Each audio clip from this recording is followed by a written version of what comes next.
The UK's immigration and asylum system is terribly broken. We all know that, but do you really know how broken it is?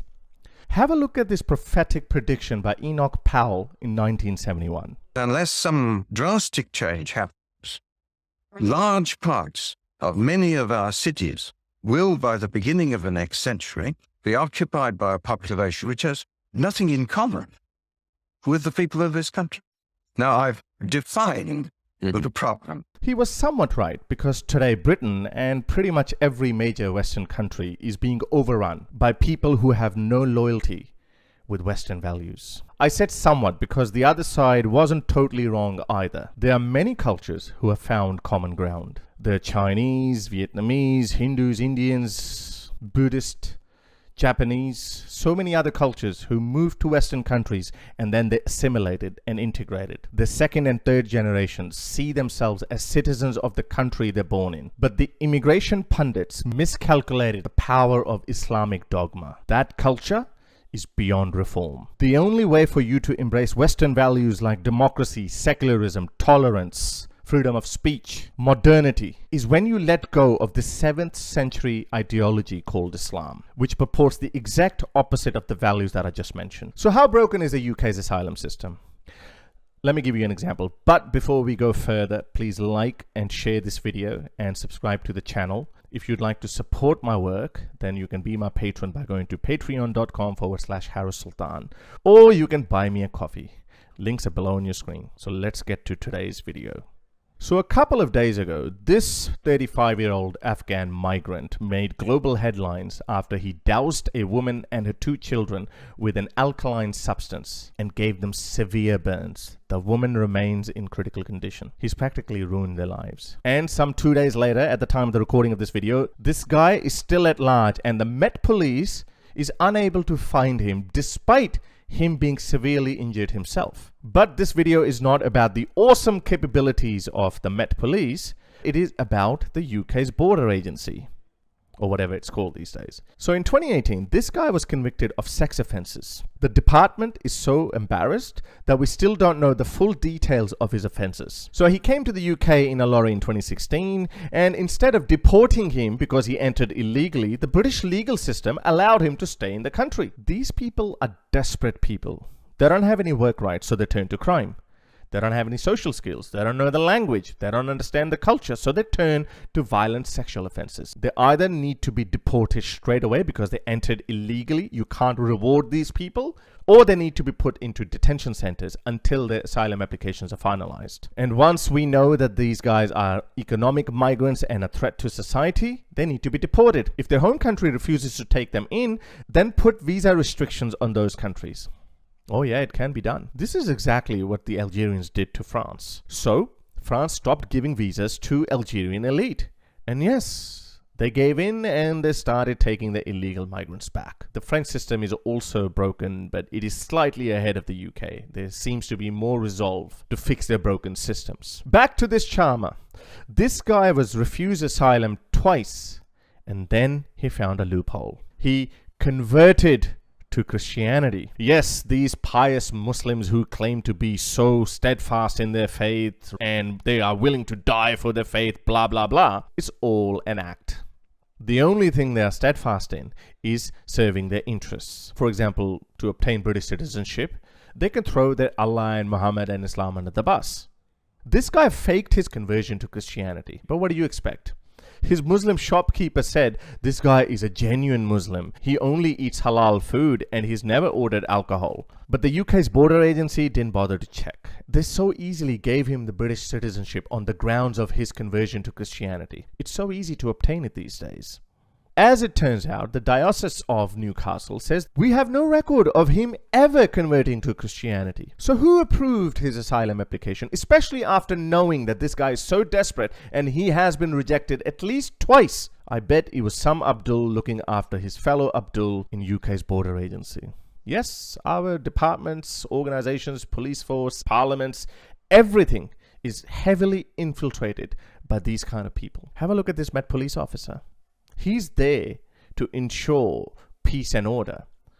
But have a look at his right arm. Instead of being neutral, he's becoming a party. He's saying boycott Israel. Did he say boycott Hamas after they butchered 1,200 civilians? No.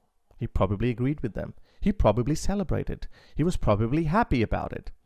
And no wonder you see this two-tiered policing system in Britain. Look at this. The British society is so broken that they now have to guard their monuments from these pro-Hamas supporters. It's only a matter of time when everything is going to collapse. Our departments, organizations, they're all going to be overwhelmed by these kind of people. Now, these do-gooders who serve their self-righteous ego, who think that they're doing something for humanity, they're doing the exact opposite. Societies start falling apart when we reward the lawbreakers and conversely punish those who abide by the law. What do I mean by that? I know a few genuine asylum seekers, like ex-Muslims, Hindus, Christians, people who are escaping persecution in Muslim countries like Afghanistan and Pakistan and other Muslim countries. They have been waiting and languishing in refugee camps for as many as 5 years. You know what their mistake was? They did the right thing. They went to the embassy. They filled out a form and they said, we need your help. They didn't jump on a boat and help themselves by landing in Italy or Greece or some other European shore. They trusted the system. But that was their grave mistake, because it seems like the West actually rewards those people who do the wrong thing. So what kind of a message are you sending to the world? Don't do the right thing. Jump on a boat, land here illegally. We're going to give you mobile phones, some pocket money, a nice stay in a hotel, and some dancing Wokistani girls to party with. What's the point of doing the right thing and waiting for your application to be finalized while you languish in refugee camps in Sri Lanka, Nepal, and so many other countries like that? This is how broken the system is.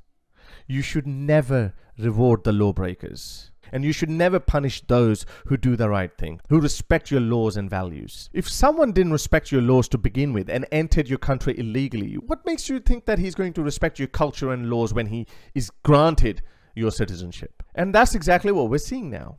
These people do not respect Western values. If anything, they want to see it destroyed. Look, this guy is the evidence of what I'm talking about. He entered illegally, he was convicted of sex offenses, and he was still given the British citizenship. This is not to say that every person who comes from a primitive, regressive culture is primitive and regressive himself. I came from Pakistan, which is a pretty regressive and conservative Islamic culture.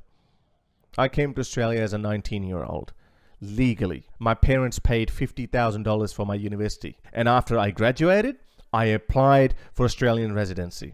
And after qualifying, I got the Australian citizenship.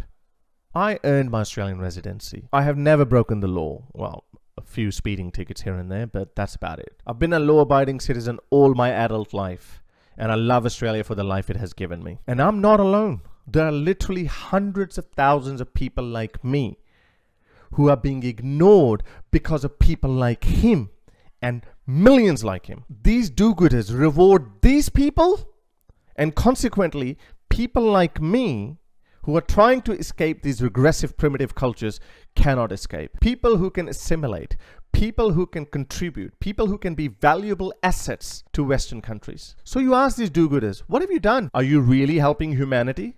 No, they're not. But in their self-righteous bubble, they think they are the biggest humanist and serving humanity. They're not. There is a legitimate process in place, but these people are destroying that process, which is being enabled by the left. Do not reward them. This is a great disservice not only to your own country, but also to a lot of genuine people. I hope you don't entirely become anti-migration and anti-refugee, but at the same time, you don't become one of these bleeding heart, leftist, self-righteous Wokistanis who are hell-bent on destroying the Western civilization. It's precious. It needs to be protected. I have a vested interest in that because people like me get killed in some countries. And if those people bring their regressive values to the West, then there'll be no place for people like me. And after us, you'll be next. If the West falls, then everyone falls. Like and share this video and subscribe to the channel. As I said, your support means a lot to me. You can be my patron by going to patreon.com/Sultan, or you can buy me a coffee. Your support frees me from arbitrary monetization policies of social media companies. Until next time, ta-da. If you'd like to support my work, you can become my patron by going to patreon.com/Sultan, or you can simply buy me a coffee.